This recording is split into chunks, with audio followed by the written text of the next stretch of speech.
మీ business ఏదైనా మీ ఊర్లో promotion చేయాలంటే అది సుమన్ టీవీతోనే సాధ్యం. ఇప్పుడే సంప్రదించండి. నమో నారసింహాయ. బ్రాహ్మణవాడలో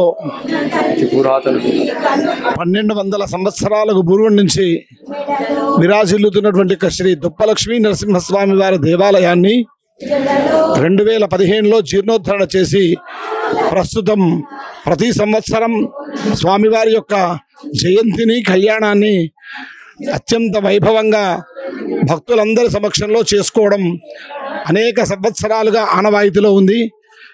ఆలయ వంశపారంపర్యంగా వస్తున్నటువంటి అర్చకత్వాన్ని చేస్తున్నటువంటి యొక్క బూరుగుపల్లి శేషయ్య గారి కుటుంబ సభ్యులైనటువంటి యొక్క చంద్రశేఖర్ గారు అనేక సంవత్సరాలుగా ఆలయంలో లక్ష్మీ నరసింహస్వామి వారి యొక్క సేవలను నిత్యము ధూపదీప నైవేద్యాదులతో స్వామిని సేవిస్తూ ఉన్నారు.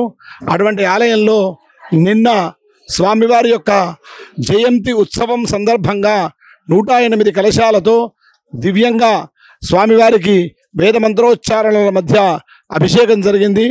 అలాగే ఈరోజు భక్తుల యొక్క ప్రోద్బలం చేత స్వామివారి దివ్య అనుగ్రహం వల్ల లక్ష్మీ నరసింహ కళ్యాణోత్సవం అత్యంత వైభవంగా ఆలయంలో జరగడం మనందరికీ చాలా ఆనందదాయకం. భక్తులందరూ కూడా అధిక సంఖ్యలో పాల్గొని ఈరోజు జరుగుతున్నటువంటి అన్నదాన కార్యక్రమంలో కూడా ప్రసాద వితరణ స్వీకరణ చేసి అందరూ కూడా స్వామివారి యొక్క అనుగ్రహానికి పాత్రులు కావాలని, అలాగే ఆలయ అభివృద్ధికి ఇతోధికంగా తోడ్పడి ఆలయం యొక్క ఉత్సవాలు పరంపరగా కొనసాగడానికి అందరు భక్తులు కూడా సహాయ సహకారాలు అందించాలని అర్చకులు శ్రీ బూరుగుపల్లి చంద్రశేఖర శర్మ గారు భక్తులందరినీ కూడా కోరుతూ ఉన్నారు. దేవాలయం అతి పురాతనమైన దేవాలయం. మా తాత తండ్రులు కళ్ళలో కనిపించి బాయి తవ్వుతుండగా ఇది విగ్రహం వెలిసి నేను ఇక్కడ ఉన్నాను, నాకు బయటికి తీసి దొప్పలో నైవేద్యం పెట్టండి అని చెప్పడం జరిగింది. ఆ చెప్పడంతో అప్పటి నుంచి ఈ దుప్పలక్ష్మీ నరసింహస్వామి దేవాలయం అని చెప్పి దీనికి పేరుగాంచింది.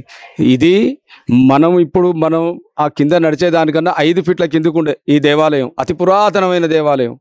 ప్రతి సంవత్సరం వర్షాకాలం వచ్చేది ఉంటే ఆ బయట నీళ్లు మొత్తం సోమసూత్రంలో నుంచి స్వామివారి విగ్రహానికి నడుం దాకా వస్తుంటే ఈ గంగాధర పరిభూషణ్ శర్మ గారు మరికొంతమంది భక్తులు అందరం కలిసి ఈ దేవాలయాన్ని జీర్ణోద్ధరణ చేసి ఈ మళ్ళీ ఒక 400-500 సంవత్సరాల మటుకు ఈ దేవాలయాన్ని మళ్ళీ ఎక్కడ కానీ ఏ చెక్కు చెదరకుండా చేయాలనే సంకల్పంతో దీన్ని నిర్మించడం జరిగి పునర్నిర్మాణం చేసి పునఃప్రతిష్ఠ చేసినాం ఈ దేవాలయాన్ని. దీనికి భక్తులు చాలామంది ఇతోధికంగా సహకరించారు. కావున మరల వచ్చే సంవత్సరం వరకు ఈ కళ్యాణ మండపం కట్టాలని సంకల్పించినాను నేను. దానికి భక్తులు తమకు తోచిన విధంగా సహకారం అందించి స్వామివారి కృపకు పాత్రులు కాగలరని కోరుచున్నాం.